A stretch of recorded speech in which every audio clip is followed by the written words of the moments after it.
Terbaiknya ada sukacita ke hari ini, puji Tuhan. Kasih sapa kanan kirinya, katakan Tuhan memberkati kamu, puji Tuhan. Ya, saya percaya ada kemenangan dalam setiap puji-pujian.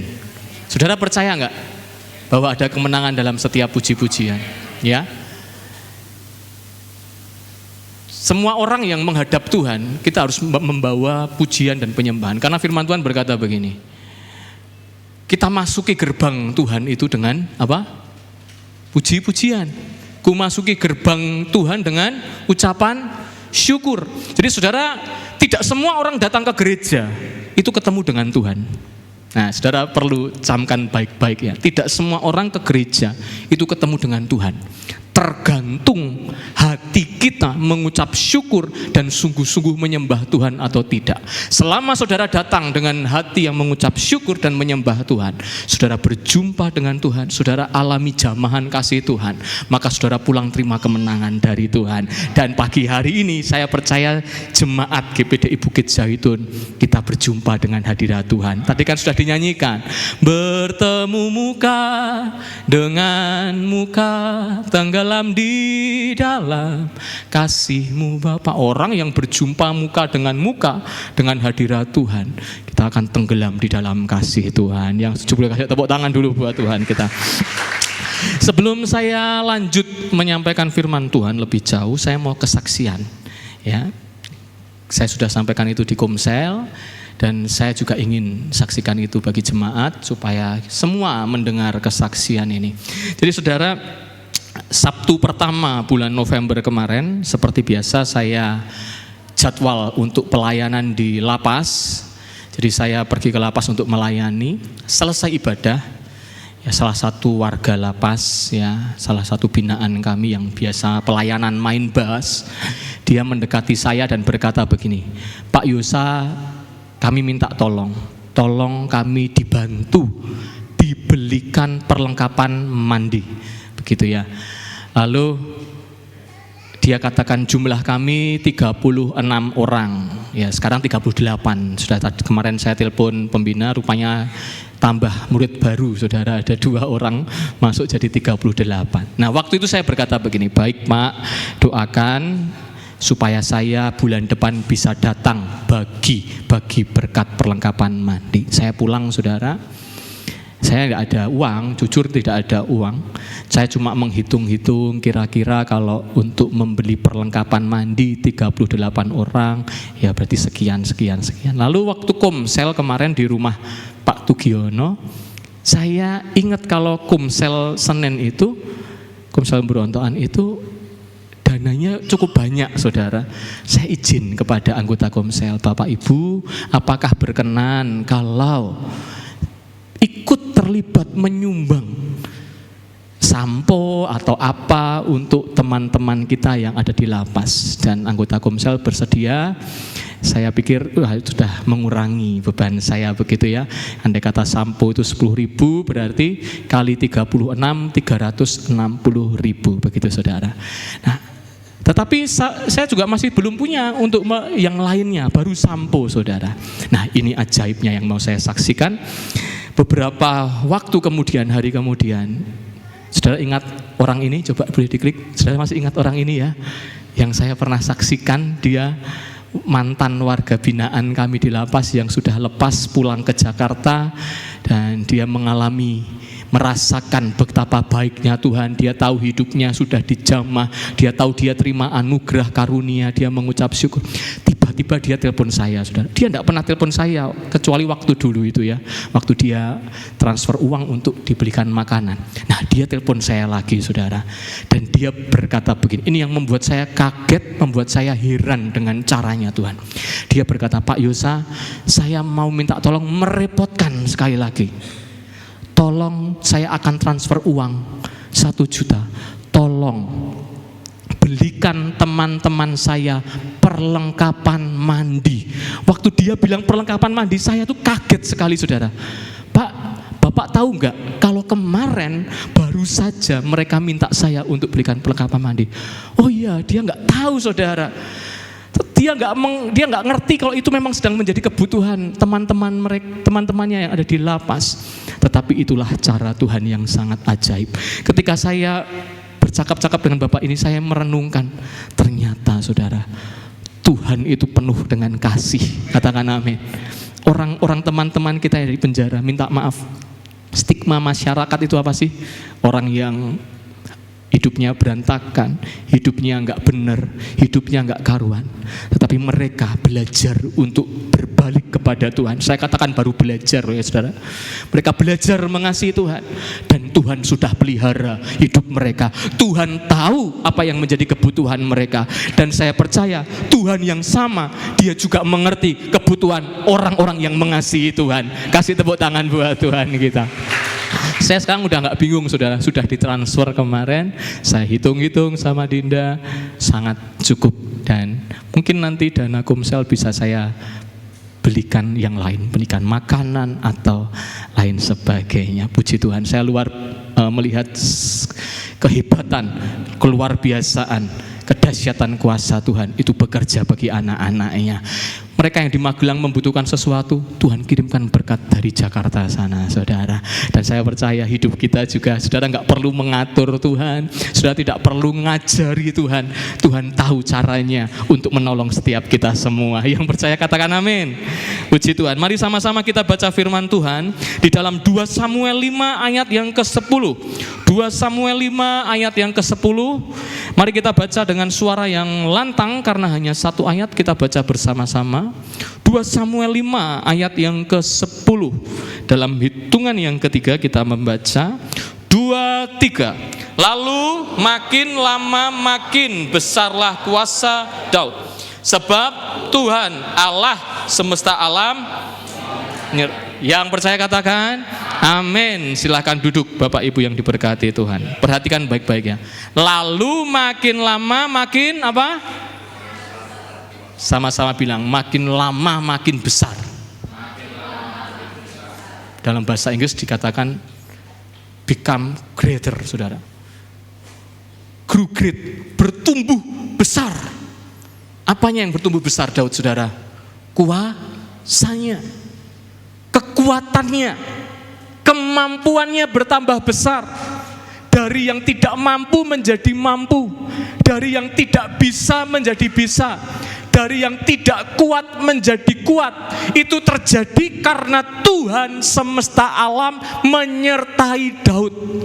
Karena Tuhan yang besar, karena Tuhan semesta alam ada dalam hidup Daud, maka apa yang tadinya tidak bisa menjadi bisa, yang tadinya tidak mampu menjadi mampu, yang tadinya tidak kuat menjadi kuat. Dan itulah yang terjadi dalam kehidupan orang-orang yang percaya kepada Tuhan. Saat saudara hidup di dalam Tuhan yang besar, Tuhan semesta alam, maka apa yang tidak mampu saudara lakukan, Tuhan akan menolong dan memampukan kita untuk melakukannya. Karena bukan karena kuat dan gagah saya dan saudara, tapi semua hanya karena Roh Kudus. Katakan amin.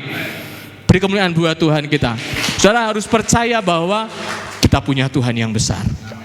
Sebab itu saya beri tema pagi hari ini, mempercayakan hidup pada Tuhan yang besar. Mempercayakan hidup pada Tuhan yang besar. Tuhan berfirman, langit itu adalah tahtaku, bumi adalah tumpuan kakiku. Berapa banyak saudara percaya bahwa kita punya Tuhan yang besar? Boleh angkat tangan. Ya, imani, percayai, saudara punya Tuhan yang besar. Dan jangan sekedar percaya, tapi percayakan hidupmu kepada Tuhan yang besar. Kalau saudara percaya engkau punya Tuhan yang besar, maka saudara tidak akan ragu mempercayakan seluruh hidup saudara kepada tangan Tuhan. Kalau saudara sungguh-sungguh yakin saudara punya Tuhan yang besar, saudara tidak akan ragu mempercayakan masa depan saudara, mempercayakan hari depan saudara, cita-cita saudara ke tangan Tuhan yang besar. Nah, ada satu gambar yang boleh tolong ditampilkan.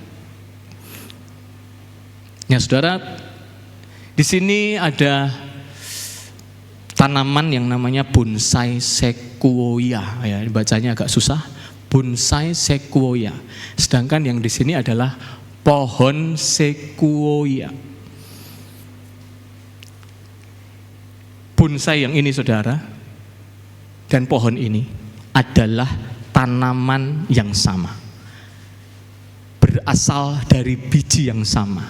Ketika mereka masih dalam bentuk biji, ukurannya sama, beratnya juga sama, tetapi ketika mereka bertumbuh, tumbuhnya menjadi dua tanaman yang berbeda. Satu menjadi bonsai yang ukurannya hanya di bawah 1 meter 90 cm dan lain sebagainya.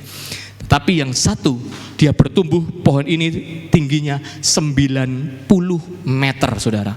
Ini ada orang kecil di sini, saudara. Orang itu kalau mendekat ke sana lebih kecil lagi. Pohon ini tingginya 90 meter, diameter lingkar batangnya itu 26 meter. Jadi besar sekali, sedangkan yang situ dia kecil. Saya tidak sedang bicara tentang estetik dan harga, karena harga bonsai itu sangat mahal sekali. Tapi saya sedang berbicara tentang pertumbuhan yang sangat berbeda. Yang satu hanya bertumbuh setinggi 90 cm, yang satu bertumbuhnya 90 meter. Jauh sekali perbedaannya, saudara. Kenapa hal itu bisa terjadi? Sederhana, karena bonsai itu memang satu teknik menanam untuk mengkerdilkan pohon. Ditaruh di pot yang dangkal, ditaruh di wadah yang tanahnya sedikit, sehingga dia tidak punya cukup ruang untuk menjulurkan akar-akarnya, dihambat pertumbuhan akar-akarnya, sehingga dia tidak bisa bertumbuh tinggi. Pertumbuhannya sangat terbatas sekali. Berbeda sebaliknya dengan pohon ini, dia dibiarkan tumbuh di alam yang bebas, dia dibiarkan tumbuh di alam yang luas, dia dibiarkan untuk mencari gizi, mencari zat-zat makanan yang baik untuk dia. Dia diizinkan untuk mencari, menjulurkan akar-akarnya sedalam mungkin, seluas mungkin. Diizinkan untuk dia menjalarkan akar-akarnya kemanapun dia mencari makanan. Maka sebab itu dia bisa bertumbuh tinggi. Berbeda dengan bonsai yang dihambat, hanya ditaruh di wadah yang kecil, dibatasi tanahnya.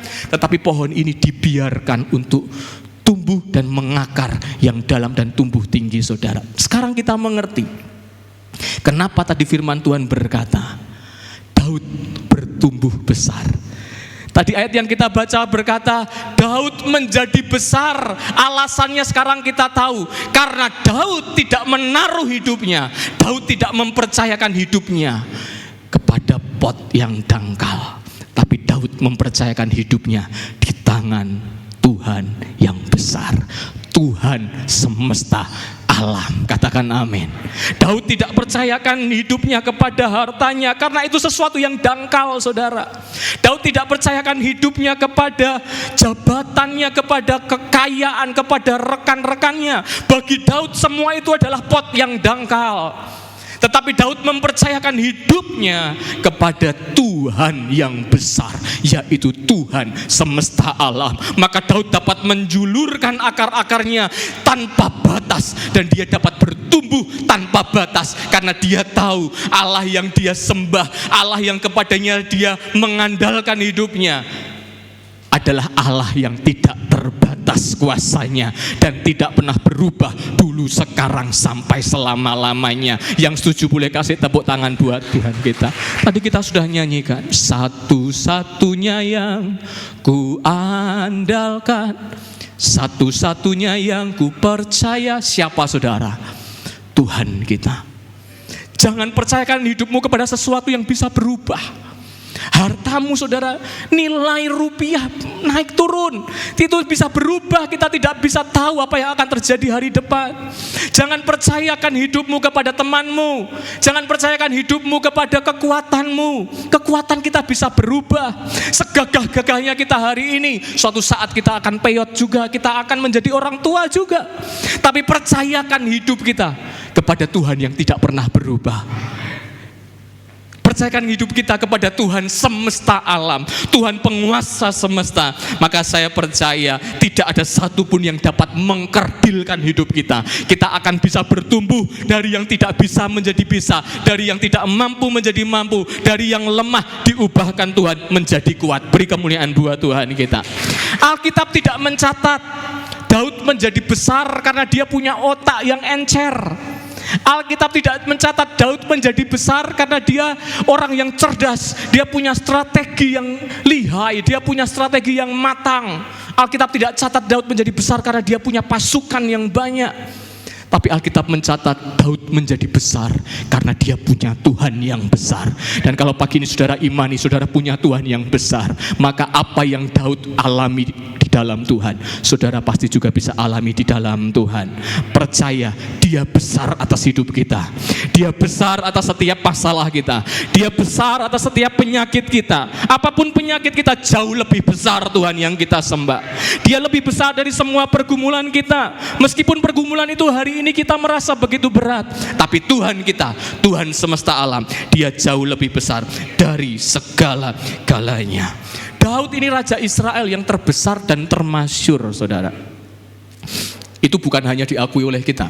3 agama Semitik, Yahudi, Kristen, Islam, mereka setuju bahwa Daud adalah raja yang hebat, raja yang termasyur. Alkitab mencatat Daud, dia menyatukan seluruh Israel. Saudara, dia merebut Yerusalem, mengalahkan orang Yebus, mendirikan ibu kota di Yerusalem. Daud dikatakan dia selalu menang setiap kali peperangan. Saudara tahu, Salomo anak Daud, dia adalah satu-satunya raja mungkin yang tidak pernah berperang. Kenapa? Karena musuh-musuhnya sudah dikalahkan oleh bapaknya. Daud itu sudah menghabisi. Sudah baca kisahnya Salomo, tidak ada sekalipun dia mengalami peperangan. Kenapa? Karena Daud sudah memberikan keamanan bagi seluruh Israel. Daud ini raja yang luar biasa, saudara. Diakui oleh 3 agama besar. Daud ini tidak pernah kalah perang. Bukan berarti Daud tidak pernah dalam keadaan terjepit. Daud pernah dalam keadaan tertekan, terhimpit, terjepit. Tapi dalam segala situasi, Daud punya Tuhan yang besar. Dan Tuhan yang besar itu selalu mampu mengubah keadaan yang terhimpit, keadaan yang terjepit menjadi kemenangan dalam hidup Daud. Saya tidak tahu apa yang hari ini menghimpit hidup saudara. Pikiran kita mungkin hari ini terhimpit dengan masalah. Hati kita mungkin terhimpit dengan perasaan yang tidak nyaman, ketakutan dan lain sebagainya. Tetapi kalau saudara punya Tuhan yang besar, Tuhan akan mengubah himpitan-himpitan dalam hidupmu menjadi kemenangan demi kemenangan dalam hidup saya dan saudara. Yang percaya boleh kasih tepuk tangan buat Tuhan Yesus. Tuhan semesta alam, nama Tuhan itu adalah Adonai Tsebaot. Adonai Tsebaot. Ya, Tuhan semesta alam. Ini adalah nama Allah, gelar Allah. Tuhan semesta alam, Adonai Tsebaot. Wahyu 4 ayat 8 berkata, dan keempat makhluk itu masing-masing bersayap 6 sekelilingnya dan di sebelah dalamnya penuh dengan mata dengan tidak berhenti-hentinya.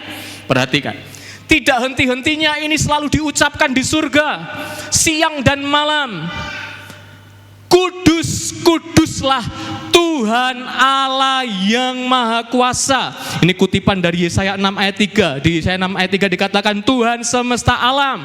Terjemahan lain di sini dikatakan Tuhan penguasa semesta. Kudus, kuduslah Tuhan semesta alam yang sudah ada, yang ada dan yang akan datang. Saya katakan tadi pagi, tidak peduli saudara mau setuju atau enggak, tapi ini kebenaran, ini fakta, deklarasi dari surga yang setiap hari, siang dan malam itu selalu dikatakan, selalu diikrarkan, selalu disampaikan, diproklamasikan bahwa kudus, kuduslah Tuhan Allah semesta alam. Kados, kados, kados, kados. Kados itu artinya apa saudara? Kudus. Kados, kados, Adonai Elohim Tsebaot. Ini diikrarkan di surga, terus menerus siang dan malam dinyatakan bahwa Adonai Elohim Tsebaot. Tidak peduli saudara setuju, saudara sedang dalam keadaan ragu, masa Tuhan itu Maha Kuasa. Tapi ini fakta bahwa Tuhan kita adalah Tuhan yang Maha Kuasa. Dia Tuhan semesta alam. Asher haya Vehove Veyavo. Dia ada, dia sekarang ada, dan sampai selama-lamanya dia akan terus ada. Dia Allah yang maha kuasa, dia tidak pernah berubah, kuasanya, kasihnya kekal untuk selama-lamanya. Beri kemuliaan buat Tuhan kita. Haleluya.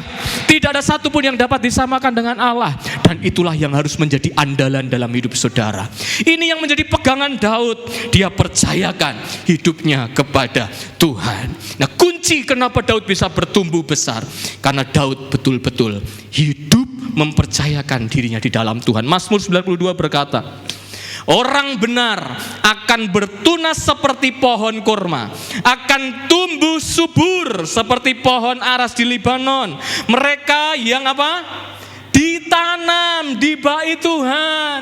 Mereka yang betul-betul ditanam di rumah Tuhan. Mereka yang betul-betul tinggal kesukaannya adalah mencari Tuhan. Mereka inilah yang akan tumbuh subur. Mereka inilah yang akan bertumbuh berbuah. Bahkan dikatakan sampai masa tua pun akan terus berbuah. Kenapa? Karena orang-orang yang terus mengandalkan Tuhan, mempercayakan hidupnya di dalam Tuhan, mereka terus mencari Tuhan, mereka akan terus dibuat Tuhan tumbuh, bertunas dan berbuah bagi kemuliaan nama Tuhan. Sebab itu saya catat di situ, pastikan hidup kita ini sudah jadilah orang Kristen yang betul-betul tertanam. Jadilah orang Kristen yang betul-betul mengakar di dalam Tuhan. Jangan jadi orang Kristen yang hanya nempel, saudara, tetapi betul-betul menjulurkan akar-akarnya, betul-betul mengikatkan dirinya di dalam Tuhan. Jadilah orang Kristen setiap kali saudara beribadah, saudara datang betul-betul menancapkan. Mengakar itu artinya menancapkan dalam-dalam, menancapkan kuat-kuat di dalam Tuhan, bukan hanya sekedar nempel. Saudara, kalau saudara dalam masalah sedikit, saudara tidak beribadah, tidak ke gereja, maaf, saudara baru nempel, saudara tidak tertancap kuat di rumah Tuhan. Saudara ketika dalam pergumulan, saudara dalam masalah, saudara malas untuk berdoa, saudara malas untuk beribadah, saudara belum betul-betul tertancap di dalam Tuhan. Tapi orang yang betul-betul tertancap di dalam Tuhan, apapun keadaannya, dia akan selalu mencari Tuhan. Dia tidak akan tergoyahkan. Dia tahu bahwa akar-akarnya kuat di dalam Tuhan. Mengakar itu juga artinya apa, saudara? Kita menyerap segala sesuatu yang baik dari Tuhan. Saudara datang ke gereja, dengarkan firman. Saudara datang ke gereja, saudara betul-betul memuji Tuhan. Ini orang-orang yang betul-betul tertanam di rumah Tuhan. Terlibatlah dalam pelayanan. Apa yang saudara bisa lakukan untuk pekerjaan Tuhan, lakukan dengan setia. Tertancaplah betul-betul untuk Tuhan, melayani Tuhan, menyembah Tuhan, memuji Tuhan. Saya pastikan ketika hidup saudara mengakar kuat, saudara menjalarkan akar-akarnya di dalam Tuhan, semakin dalam engkau taruh akarmu di dalam Tuhan, badai sebesar apapun tidak akan pernah bisa menggoyahkan kita semua. Beri kemuliaan buat Tuhan kita Yesus Kristus. Tapi kalau saudara hanya nempel kepada Tuhan, maka masalah sedikit, persoalan sedikit, saudara akan tumbang dan kalah. Orang-orang yang kuat dan berkemenangan adalah orang-orang yang tahu mempercayakan hidupnya hanya kepada Tuhan. Betul-betul tertanam, setia beribadah. Rasanya itu kalau mau hari Minggu itu, kita sudah gak sabar, saya mau ketemu Tuhan, saya mau cari Tuhan. Itu orang-orang yang betul-betul menjulurkan akar-akarnya, betul-betul berharap, gandul sama Gusti, pegangan kepada Tuhan. Dan saya percaya orang-orang seperti ini adalah orang-orang yang kuat. Nah, saya akan bagikan saudara ciri orang yang mempercayakan hidupnya kepada Tuhan. Kalau saudara sungguh-sungguh tertanam, saudara sungguh-sungguh beribadah, sungguh-sungguh sudah terlibat dalam pelayanan, sungguh-sungguh saudara menyembah, memuji Tuhan, ini pasti terjadi dalam hidup saudara. Apa yang akan terjadi? Satu, saudara, cepat saja. Satu, saudara akan seperti Daud yang akan menilai segala sesuatu dari kacamata Allah. Saudara akan menilai segala sesuatu dari perspektifnya Allah. Kalau saudara betul-betul hidup di rumah Tuhan, suka menyembah, suka memuji, mencari Tuhan, membaca firman Tuhan, menyerap isi hati Tuhan, mendengarkan firman Tuhan, maka yang terjadi adalah saudara akan menilai segala sesuatu dari kacamatanya Tuhan. Daud, dia menilai dirinya bukan dari kacamata manusia. Secara fisik, Daud itu tidak cocok jadi raja, saudara. Secara fisik Daud itu tidak ada tampang untuk jadi raja. Orang tuanya saja menyepelekan Daud. Saul menyepelekan Daud, kamu terlalu kecil untuk perang. Bahkan Daud itu pakai baju perang, saudara, itu kebesaran. Daud jadi nggak bisa gerak karena Daud itu kecil, pakaian perang terlalu besar, saudara. Semua orang menyepelekan Daud. Secara tampang, fisik, Daud tidak punya modal untuk jadi raja. Tapi Daud tidak menilai dirinya dari pandangan manusia. Daud menilai dirinya dari kacamata Allah. Daud tahu di dalam dirinya ada roh Allah yang bekerja, roh Allah yang jauh lebih besar dari apapun juga. Sehingga ketika dia berjumpa dengan Goliat yang tingginya 3 meter, saudara, Daud berkata, kamu datang dengan membawa pedang, tapi aku yang kecil ini, aku datang dengan nama Tuhan yang besar. Orang-orang yang hidup di dalam Tuhan, mengakar di dalam Tuhan, dia akan punya pola pikir, cara pandang yang baru. Dia akan melihat segala sesuatunya dengan kacamata Allah. Orang yang hidup di luar Tuhan akan berkata, aku gak mampu, aku gak bisa. Oh, itu bukan saya, itu orang lain yang bisa. Tetapi orang yang hidup di dalam Tuhan, dia akan berkata, memang aku tidak bisa, tetapi Tuhan yang akan memampukan aku, sebab segala perkara dapat kutanggung di dalam Dia yang memberi kekuatan kepada aku. Beri tepuk tangan buat Tuhan kita. Saudara, kalau saudara hidupnya mengakar dengan kuat di dalam Yesus, di dalam Tuhan, saya percaya cara pandang kita akan berbeda. Saudara gak akan jadi orang yang lemah, karena saudara akan memandang dirimu berharga. Saudara tidak akan pernah mengecilkan dirimu, dan saudara juga tidak akan pernah membesarkan masalahmu. Ini yang saya catat, tolong diklik akibatnya, saudara. Ini selalu melihat kesempatan di dalam setiap kesulitan. Dan orang-orang yang seperti ini tidak akan membesarkan masalah. Kalau saudara masih suka membesarkan masalah, kalau istrimu, Pak, suka membesarkan masalah, bilang sama istrimu, mah, belajar mengakar kepada Tuhan. Kalau suamimu masih suka membesarkan masalah, piye iki, katakan kepada suamimu, Pah, belajar mengakar kepada Tuhan. Sebab orang yang mengakar kepada Tuhan tidak akan pernah terintimidasi oleh apapun juga. Tolong next slide, saya catat di situ. Setiap orang yang percaya, yang mempercayakan hidupnya pada Tuhan, tidak akan terintimidasi oleh keadaan. Saudara, saya ketemu gambar yang bagus nih ya. Ini ada belalang yang ditaruh di dalam toples. Belalang itu bisa lompat tinggi, saudara. Sebab itu toplesnya ditutup. Toples itu tingginya mungkin sekira 15 cm ya. Jadi setiap kali belalang itu lompat, yang terjadi adalah belalang itu akan membentur tutup dari toples. Berulang kali dia melompat, akan terbentur tutup toples. Saudara tahu, setelah sekian lama saudara buka toples itu, belalang itu akan tetap tidak bisa keluar dari toples. Kenapa? Karena dia sudah terintimidasi bahwa dia tidak bisa lompat lebih dari 15 cm. Begitu juga dengan bonsai. Bonsai ketika dia mau tumbuh besar, tumbuh tinggi, dipotong, saudara. Untuk seperti kita sedang mengatakan bahwa kamu itu gak boleh besar, kamu itu harus kerdil. Tapi saya percaya hidup orang yang mengakarkan dirinya kepada Tuhan yang tidak terbatas, tidak ada satupun yang dapat menghalangi kita untuk bertumbuh, tidak ada satupun yang dapat menghalangi kita untuk melakukan segala perkara. Sebab yang ada di dalam hidup saya dan saudara adalah Tuhan semesta alam, Adonai Sefaot, Tuhan yang maha kuasa. Dia Allah El Shaddai yang kuasanya tidak pernah berubah, dulu, sekarang, sampai selama-lamanya. Beri tepuk tangan buat Tuhan kita. Yang kedua, saudara, orang yang betul-betul mengakar, cinta rumah Tuhan, cinta beribadah, suka mencari Tuhan, maka seperti Daud, kita akan menikmati semua proses yang Tuhan izinkan terjadi dalam hidup kita. Sebab Tuhan tidak pernah suka dengan sesuatu yang instan. Tuhan suka dengan sesuatu yang namanya proses. Tuhan mempercayakan Yusuf sebagai kepala di Mesir, saudara. Tapi Yusuf harus melalui yang namanya proses, tidak instan. Daud Tuhan percaya untuk menjadi raja, tapi Daud harus melewati yang namanya proses. Dari menggembalakan 2-3 ekor domba, Daud dipercaya, diurapi jadi raja, tapi bukan langsung Daud menjadi raja. Setelah diurapi, Daud menjadi apa?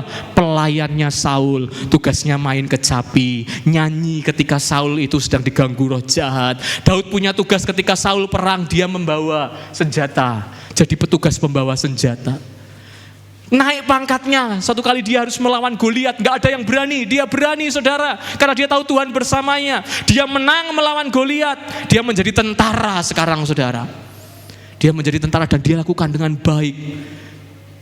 Sampai akhirnya dia menjadi menantunya Saul, menikah dengan anaknya Saul saudara. Dia lakukan dengan setia.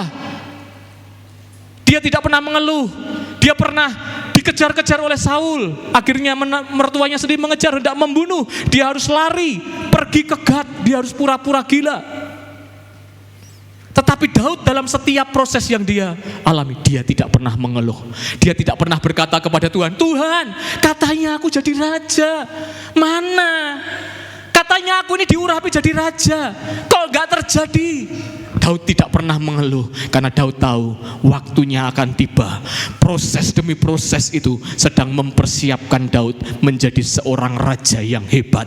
Dan kalau hari ini Tuhan izinkan proses terjadi dalam hidup saya dan saudara, bukan Tuhan ingin menghancurkan kita, tapi Tuhan sedang mempersiapkan kita menjadi orang yang hebat. Katakan amin. Tuhan sedang persiapkan kita menjadi orang-orang yang luar biasa.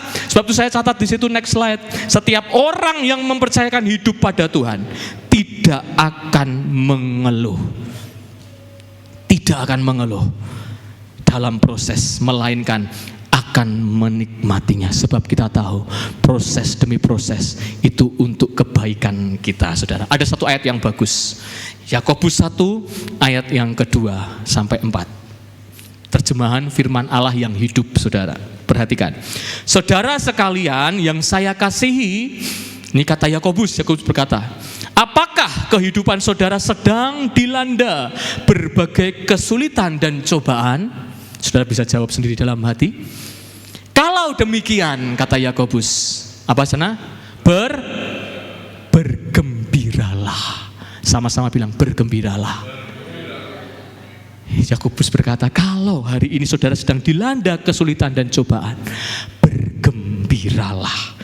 Ayat 3 dikatakan, karena jika jalan kehidupan itu sulit, kesabaran saudara memperoleh kesempatan untuk tumbuh. Jadi ketika saudara diizinkan Tuhan melewati proses ujian, kesulitan, bergembiralah.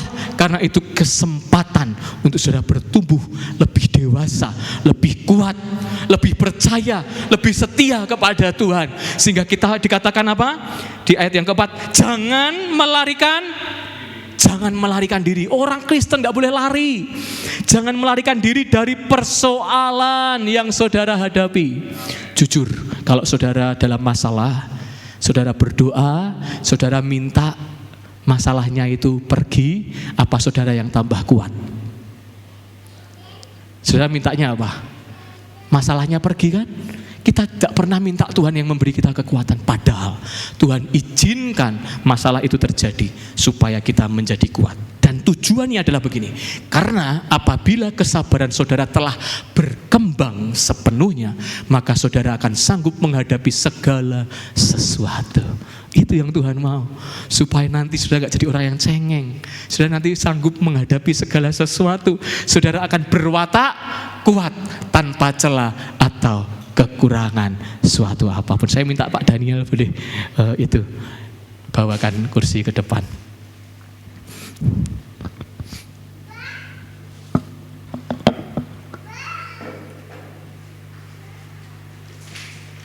Saudara, saya punya sedikit pribadi.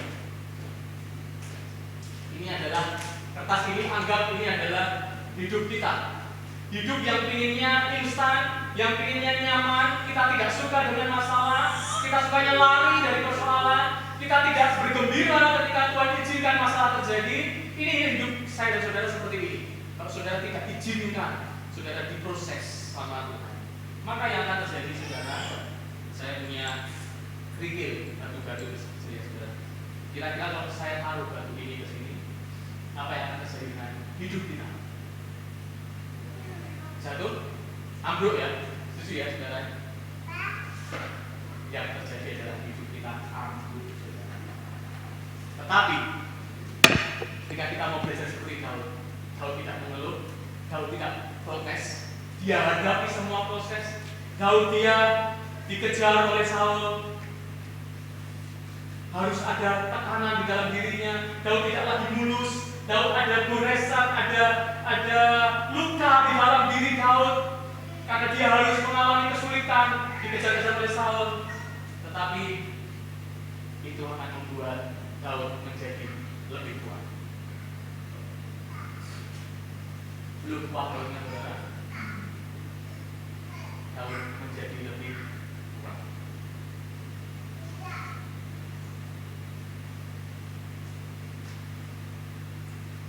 Apa jadinya ketika Daud hanya mau diproses sekali oleh Tuhan? Masalah Daud itu sangat besar.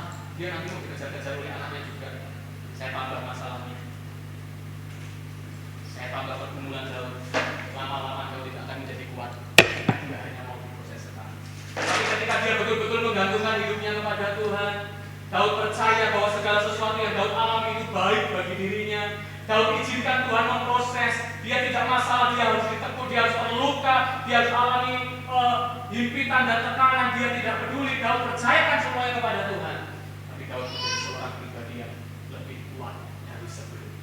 Dan apa yang terjadi ketika Daud dia relakan seluruh hidupnya untuk diproses oleh Tuhan? Daud berkata di dalam Mazmur, sekalipun dagingku dan batinku lenyap, tetapi Tuhan tetaplah gunung batuku selama-lamanya. Daud percayakan hidupnya kepada Tuhan, maka dia akan menjadi pribadi yang jauh lebih kuat daripada sebelumnya. Percaya sama saya, berarti lebih kuat daripada sebelumnya, karena ulangannya sudah banyak.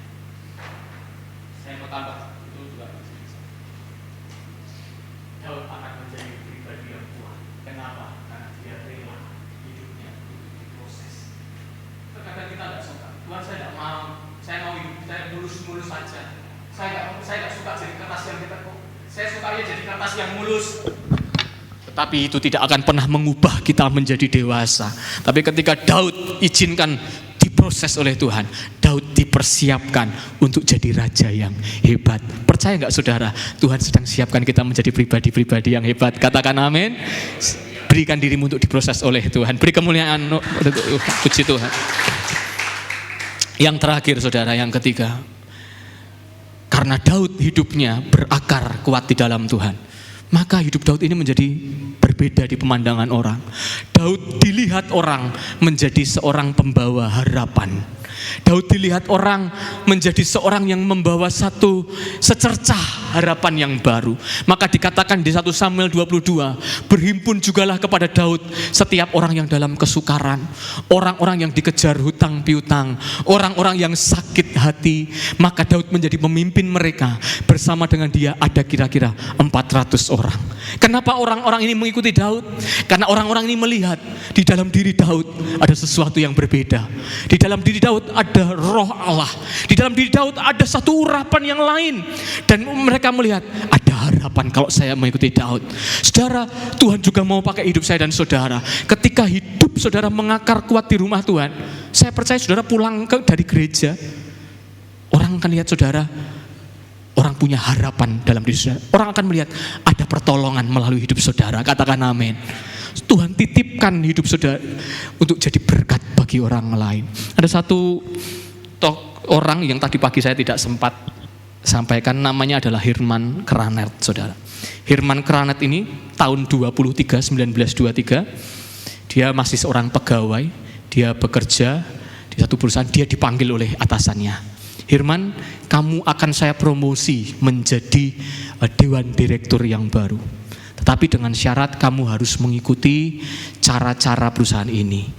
Rupanya ketika itu Hirman tahu cara-caranya itu tidak baik, saudara. Ya, tidak jujur dan tidak baik, merugikan orang lain. Dan Pemimpinnya itu menuntut Hirman untuk harus mau kompromi, ikut terlibat dengan cara-caranya mereka. Dan hari itu juga Hirman berkata, maaf, saya tidak bisa melakukan itu, saya memilih untuk mengundurkan diri dari perusahaan. Hari itu dia keluar, saudara. Sampai rumah dia cerita sama istrinya, mah, saya keluar karena ternyata perusahaan itu nggak beres, nggak baik.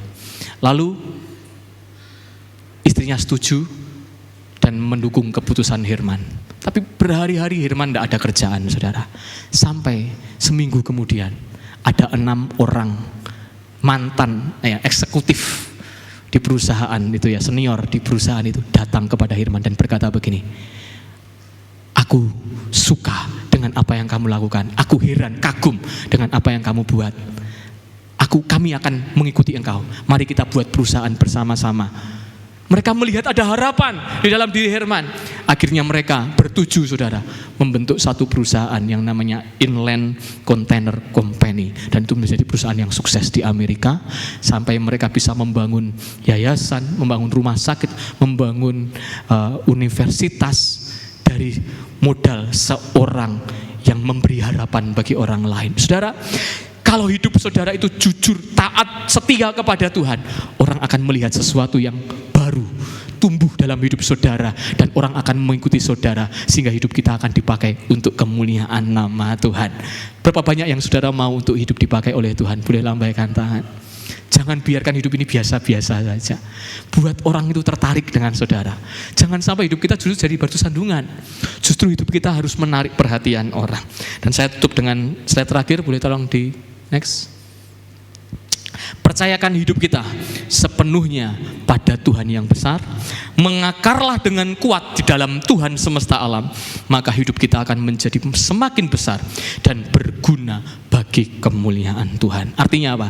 Semakin saudara mengakar, melekat, bukan nempel loh ya, tapi melekat erat, tertancap dengan kuat di dalam kebesaran Tuhan, maka akan ada sifat-sifat ilahi yang bekerja dalam diri kita. Maka kebesaran surga itu juga akan bekerja dalam hidup saya dan saudara. Ketika saudara betul-betul melekat dengan surga, terkoneksi dengan Allah Bapa kita di surga, maka itulah tujuan Yesus datang ke dunia, supaya menjadikan kita anak-anak Bapa di surga, sehingga kita dapat berkata, datanglah kerajaan-Mu, jadilah kehendak-Mu di bumi seperti di surga, dan hidup kita akan menjadi alat bagi kemuliaan nama Tuhan. Mari sama-sama saudara, pagi ini saya ajak kita mengagungkan Tuhan kita yang besar, deklarasikan Tuhan-Mu besar, maka kebesaran Tuhan itu akan tinggal dalam hidup kita semua. Tundukkan kepala.